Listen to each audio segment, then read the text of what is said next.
Hi there, I'm Andre from Peak Motorcycles, and this is a video that's about 3 years, maybe 4 years overdue. So a few years ago I bought some spotlights. They're originally going to go on my CRF300 Rally, and I bought the Denali D2s, the Denali DMs. I did a video comparing the two of them because I'll be honest, I was struggling a bit when I first bought them. And then there's a few other bikes on the horizon.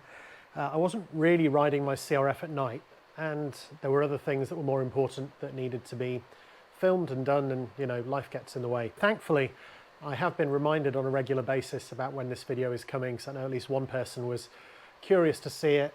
I think they'd given up, so hopefully this is it finally coming out. This weekend coming, I have the RallyMoto Dark Skies 500 Rally in Kielder Forest, which is a roadbook rally. For that, I've got my roadbook mounted to my CRF300. There is a night stage, and there will certainly be some of it will be done in the dark. So now I have a reason to do it. I am finally going to fit the Denali D2s to my CRF300 Rally, just to try and get a bit of extra light. This video I think is going to be in 2, maybe even in 3 pieces. So the first one is going to be the main one where I fit the Denali lights exactly as they come from Denali to the bike. There's a few things I want to show you here. So I've taken them out of the box. The box has been a bit knocked around, as you can see, so I'll get rid of that for now. This is essentially what it comes with. Let me put that over there. And it is 2 spotlights, which look like this. I'm not going to weigh them again. There is a video just for that, and repetition probably isn't that useful. What we have is a wiring loom that includes these 2 spotlights. Now, these are the alloy Denali brackets. These are second hand. They came from somebody off the CRF300 group. I think it was Silvio. Thank you, sir. I did finally get around to using them. So on here, I'm going to be taking off these bolts that are in there and just fitting them onto that. So that's going to go on each side, and those go around the fork legs. Now, I know on some bikes there are lighting bars you can fit them to, so they're fixed. And part of me thinks it'd be nice to have lights that turn when the bars turn. I know you don't always turn the bars to the direction you're facing. Motorcycling doesn't work like that. However, I think having the ability to turn the bars, or at least have a slightly different view from the spotlight will be useful.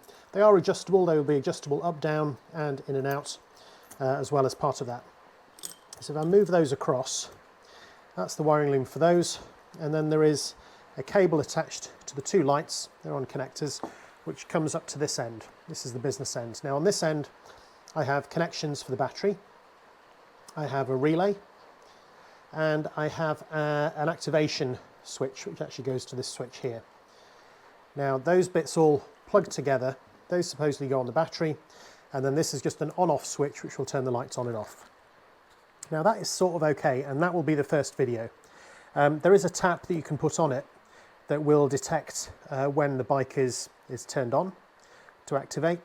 I'm not sure I'm actually going to use that. I think what I'm going to try and use instead is not wire it straight to the battery, but wire it through one of my sets of accessory plugs. I am going to have to take my GPS holder, the Garmin holder, off the bike because my phone has to go there, and it's an Android, and well, it's complicated, but RallyMoto have changed how the bike's tracked, which means I've had to switch around how I do phones. And the phone holder that I had that plugged into the GPS bracket was the BMW one, and that does not work with the Android phone that I have. I think I'm going to wire that in to the bike itself, which means that it should only be active when the bike is on. Not sure whether that means I still need to have that or even the switch. However, there is a thing called a switch eliminator that I can plug in. I don't actually have one. I have ordered one. It will be here tomorrow. So if that works out, I will fit that instead, and then these lights will just come on with the bike. Now the other bit I've got is this, which is a Denali DataDim controller. So on the CRF, it has an LED headlamp, and sometimes the control signals from the LED headlamps are not good enough to trigger high beam and low beam. So my thinking is that I can use this instead. We'll connect that, we'll tap that on the main beam, and that should allow these to switch between low and high modes, or at least that is the theory. The other option of doing that would be, instead of having the regular switch, which is just on and off, you can have a high, medium and low, well sorry, off, low and high. I don't have one of those, don't plan on buying one. So yeah, this DataDim will hopefully do the high beam, low beam for me, and that essentially replaces the relay, but I'm going to do that in a separate video after I know that everything else is working. I think that's it. I'm going to try and film as much of this as possible. Some of it has been done before, so things like removing the bodywork, I'm just going to do that super quick and then speed it up. Right then, that is a lot of explanation. Hopefully it makes sense, so here we go. So the first thing I'm going to do is take this plastic panel off because I need to get to the wiring that's behind there. There's also a couple of things I need to do further back. So here we go. There's just, I think, one here, one here, one here. I can't remember, there's one on the inside. I think I have to take the seat off as well. I mean, it gets quite involved to get this panel off all the way back to there. So here goes.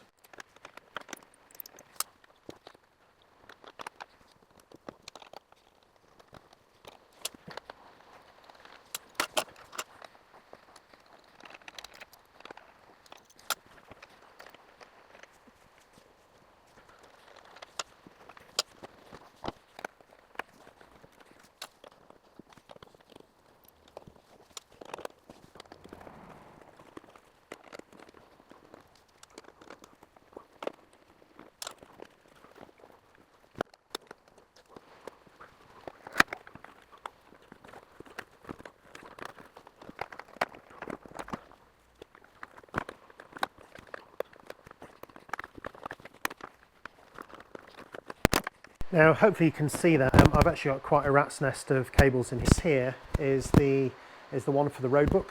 So that goes directly to the power. That one goes up, goes to the switch on the handlebars, and the other side goes up there, which goes up to the roadbook up on the dash.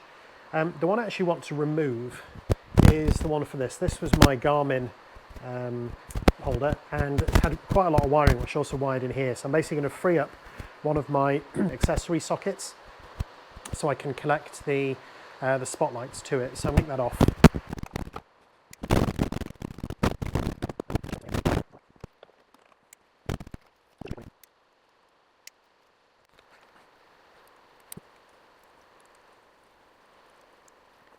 There we go, so that's taken that off. So hopefully I can now pull all of that out. I think it's one of the first things I put on the bike. That was a while ago. Okay, so that is clear, and I now have one spare accessory socket on there where I'm going to wire up my new lights. So I think before I do that, I'm just going to I'm going to fit the lights themselves to the forks. I think that would be useful to do, and then I can start working out where the rest of the wiring needs to go and make sure that I have one that comes in here. I won't actually fit the bit that goes on there till I put the connector on it. I'm not going to film that just because there's a few other videos of me making this up and it's exactly the same process, it's just for a different cable.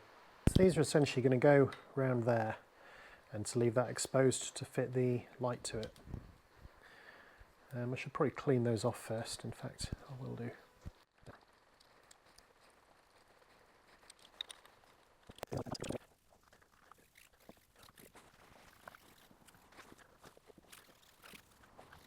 I'd like these to be even, but also when I put them on, I can put the clips on a bit higher up because the lights are actually going to hang down below. I still have the fairing on this side, so I think I want to have the light about that sort of height. I don't know if you can see that on there. And that is, where's that going to be? That's about, if I put the bottom of the clip 18 centimetres up from the ring and the bottom there.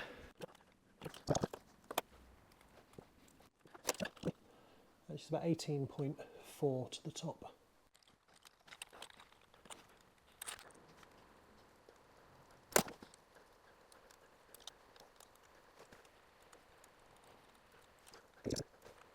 Hopefully you can see that. That is a 30 centimetre pigtail with a pre-wired connector on the end, and I've just soldered it up, put some heat shrink over it. Yeah, my lighter was out of gas, so I ended up using a match, which is why it's a little bit black, but the heat shrink has worked. So that's essentially what I'm going to connect onto here on the bike. I'll move the camera so you can see a bit better. And then I'm just going to plug everything together, turn the ignition on, and hopefully it just works. Then I can work out what I do with the rest of the wiring. Unravel that so there's no twists in it, and goes on there. This is the accessory loom. These draw 1.4 amps. It's actually on a 10 amp circuit. The only other things I've got are my heated grips, which I think are between, up to about 1.5 amps as well. And I've got a USB charger I think those are the only three things, and I think even that might only draw 2 amps. So I'm still just over half the capacity of that fuse, even though there's extra fuses built in here. Right then, what else have we got? That's the relay, so that needs to go up in here somewhere. And then that's the bit that goes to the switch. So then this is the bit that connects to the lights. So I'm going to drop that down through there. I think the one on this side can have that one. I am going to take these off and do them properly in a moment. That goes that way. There we go.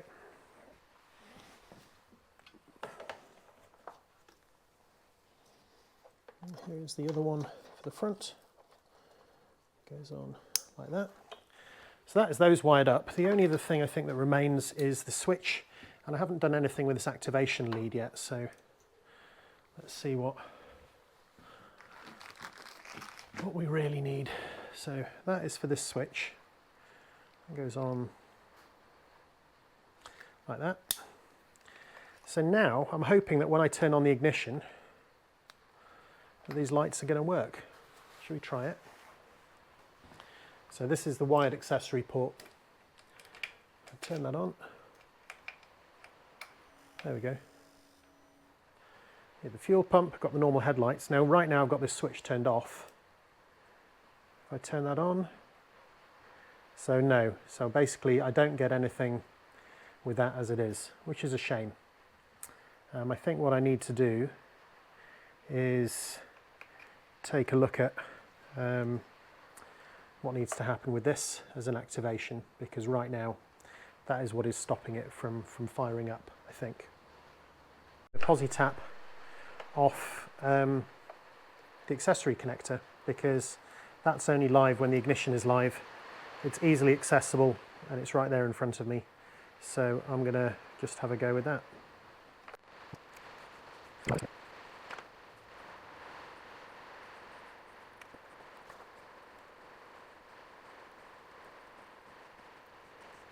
Right, let's try that. So now that is wired up through there, and hopefully that is triggering when that is live. And there we go. We have lights. Lights on, lights off. That's pretty cool. So what you couldn't see then was I was essentially adjusting these two beams so that they were aligned. They're actually both pointing very slightly below the main beam on the wall up there. I will adjust them once the bike's off the stand. What I think I'm going to do is I'm going to wire in the DataDim connector at the same time, because it would be nice to try the high and low beam. I was going to do that in a separate video, but while everything's open, I think I'm just going to do that. Now, this wire here is actually the one that comes around this side, comes all the way down. So that's the one that does feed the headlamp, which means that one of these connections in here, this is the one that comes up from the battery, is actually the high beam light. So what I'm going to do, there's actually there's two blue ones on that side, there's 2 more blue ones on the top. So what I'm going to do is I'm going to get a meter, I'm going to stick it in those holes and see if I can pick up when I flip the high beam which one it is, because if I can take the tap either from here on this side or from here, then it means I can just keep everything hidden away. I was going to say waterproof, but looking at the amount of rubbish that's in there, yeah, it's going to get everywhere anyway, but keeping it more out of the way is a good thing. So hopefully you can see that. So I've got my negative wire for the meter connected to the bike, to the ground, and I'm essentially going to try the different ports on here. I'm going to try the blue ones first, which basically means this end one here and then 3 over. So if I turn the ignition on the bike, I don't expect I'm going to get anything on the dash, because this is also the dash connector. Try the first one. Okay, so nothing on that blue one. 12 volts there, nothing on the third one. That's interesting. So now if I go full beam, still nothing on the first, still nothing on the third. Okay, so it's neither of those two. That was something. Oh, there we go. I know that was already. So that's ironed out. I don't know if you can see it on there. So I'm now going to try, maybe I'll try the other side, because here there's 2 blue ones which are down here. So high beam off is that one, and I'm going to try one in from the end. That is 0, the one next to it. Okay, so that one is 12. So that's those two. Is that going to show up on the camera? These two here. So that one's at 12 volt, like that. If I go high beam, is the one next to it. Nope, also at 0. Okay, so it's neither of those. So I think what I need to do is to go along and just make a note of which one of these are 0 when high beam is off.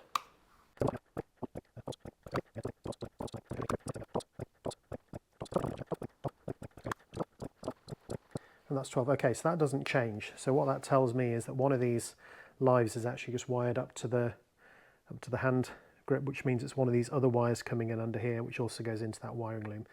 That is a shame, because I thought I could just take it from there, but I can't. Under here. So I'm actually going to try those to see if those would... Actually, that one looks less likely. I do have some blue ones in this one under here, so maybe I'll give that one a go. See if I can disconnect that.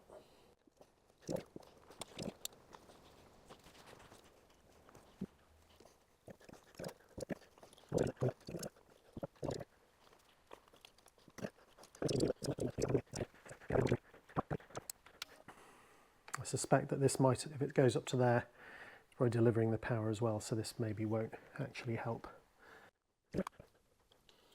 Yeah, I think I'm actually going to have to take it from the light itself, which is a shame.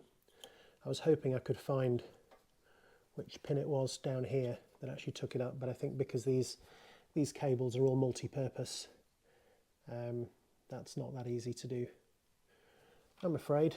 It's a shame. It would have been nice to just take it from oh, there's one down here. Let me try that one. There's a blue and white. Okay, I'm going to take it from the top, I think. That's probably... Although that one must be for the dash. So clearly that does connect up to something. Let me just try it. No, there is no blue in there. That one is just a blue and red. So I don't think it's that one. This is a bit awkward. So this is one of these things where the thing I want to show you is pretty much where I need to put my hands. So I'm trying to get to this wire here. So there is a blue wire in there, which I think is the tap. So I'm going to take off this clip, and I'm going to cut that sheathing back a little bit. I can always tape it up afterwards just to expose a bit. And I'm actually going to try and put the DataDim tap onto that to see if that works.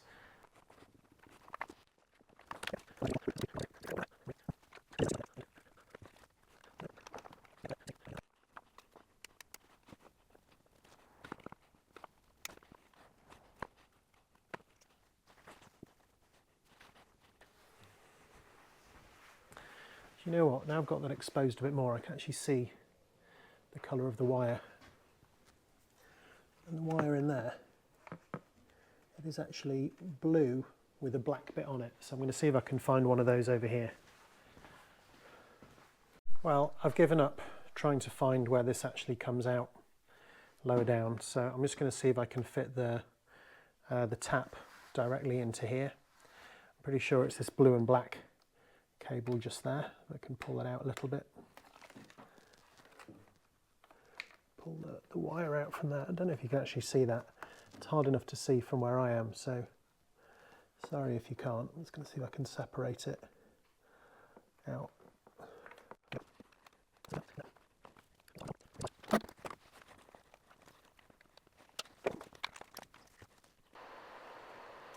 really is particularly fiddly to try and get to. Everything is in the way, especially if you've got slightly bigger fingers like me. Okay, is that on? It's like it might be. Yep. That'll give me a bit of room. Right, well that tap has now been installed. I'll take a picture of that in a bit. I don't know how I can actually tidy that up, but let's see if that actually works. That's on the black with a blue stripe line through there. You can see it on there. So that actually plugs in through that bullet connector into the original wiring loom. like that. And then the original relay, which you can see on there, is going to remove that.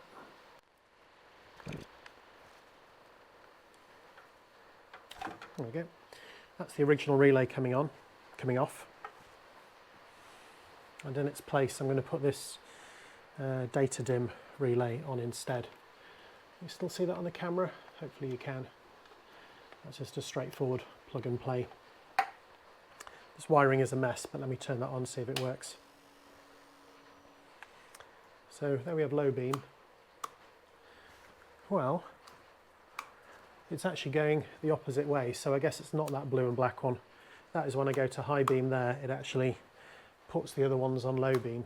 So I had a 50-50 chance, and I picked the wrong one. So I'm going to switch from that blue and black to the green and black instead, and then try that.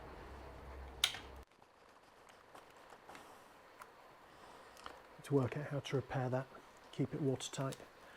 The dilemma I have now is it really the green? 1 in 4 chance. Try green and black. Green to me sounds like it should be the ground though. You have a quick look on the internet. Despite all of the online things telling me it was black and blue, on the CRF300 Rally it isn't. So I'm going to try black and white. I've got a feeling that the green and black is going to be the ground, so I don't really want to tap into that unless I have to. So let's try black and white. I know this is ridiculous. I even have a service manual, but for the lights all it shows you is how you assemble it. It doesn't tell you which wire does which. There's nothing about the wiring diagram and nothing else. So I'm going to try this one here now on the black and white. I'm trying to be gentle with it to get this tap in place.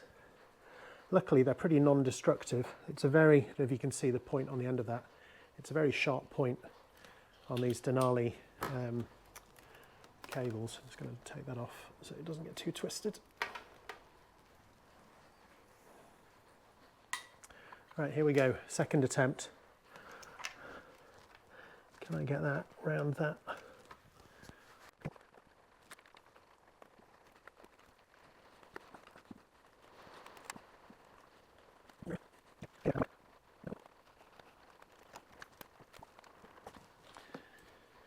Okay, second attempt, black and white this time. Let's try that. Oh hey, we have a winner. We get full beam when we go to full beam, half beam when we go to half beam.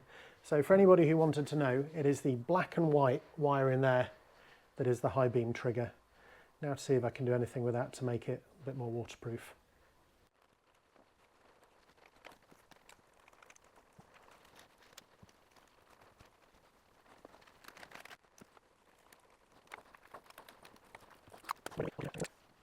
Right, so now I think you just need to tidy all of that cabling up.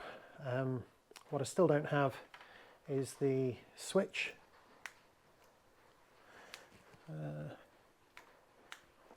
Maybe I will install that switch. Maybe it's still good to have that. I could always take it off later if need be. So that would go on the handlebars. I'll probably just stick it around there. But otherwise, I can just tidy all that wiring up. This is probably less exciting, so I'm just going to do it, move the camera around the other side, and then I'll just speed it up as much as I can. Hopefully it makes sense. Okay, this is me trying to tidy up all the wiring and get everything put back together again so I can refit the bodywork. I'm going to try and leave enough slack here so I can actually still maneuver that. I think for actually running the cables, I'm going to run them over the front of here. Don't know if you can quite see that on the camera, but it's essentially around the back.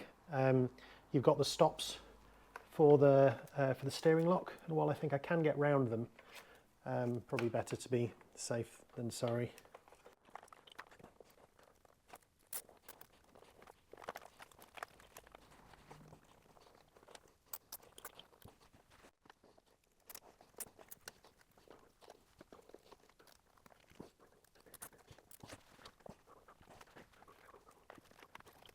I'm just going to leave those for now, because I'm going to do everything else, then take the bike off the stand and make sure the steering lock is okay, because those are going to be the two that are pulling.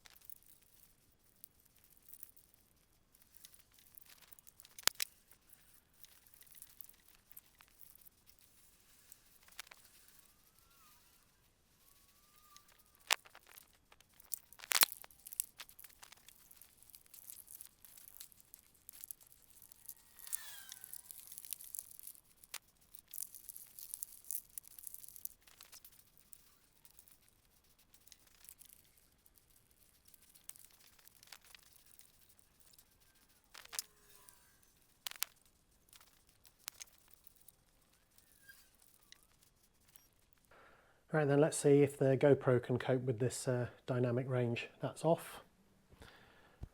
Everything off. Low beam. So that's my low beam. That's my high beam. So if I turn the spotlights on, and now they go high beam. I suspect the GoPro probably just adjusts for it, but believe me, that's working.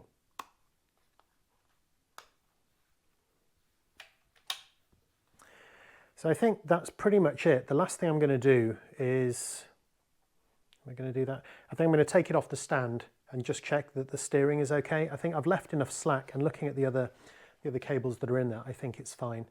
But better safe than sorry, so I'm going to take it off the stand before I fit this right panel. Just make sure that that is all working as it should be. And if it is, I can put that on, and then I think I'm done. Okay, so that was all fine. The only one I had to adjust was actually the one from the on-off switch, because that was sticking out a little bit too much at the front. Otherwise, yeah, time to fit all the bodywork back. Important thing to remember is to make sure it nestles into those two tabs in the floor plate, and try not to lose the plastic bits out of the little push rivets. I lost one, so I've got some new ones coming, so I'm going to do that one after this video. Everything else I think can go back on now.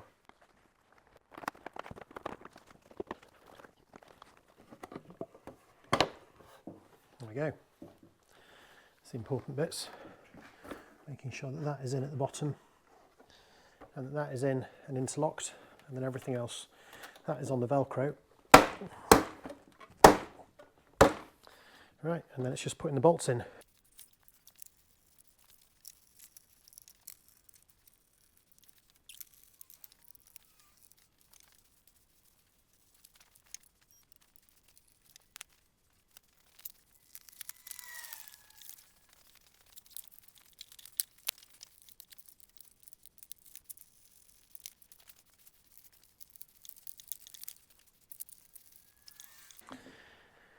And with that, I'm done.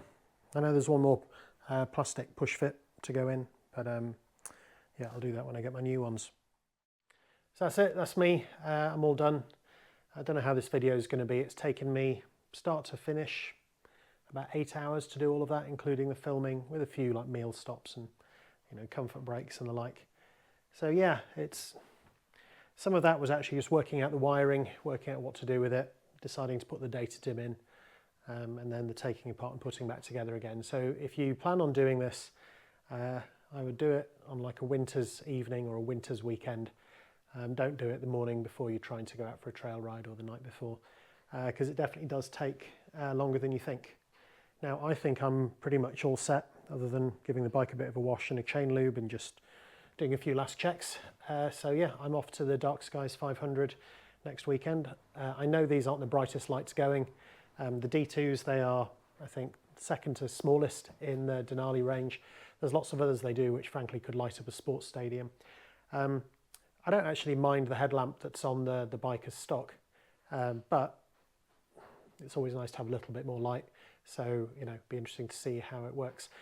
If it turns out that I do need something a bit brighter, then I don't think I need to redo everything. I think the Denali lights all have the same connector, so I could probably just buy a bigger set, swap them out, and only redo the bit from inside there and down. So I hope that's been interesting and useful. If it has, please check out my other content, and maybe I'll see you there. Thanks for watching.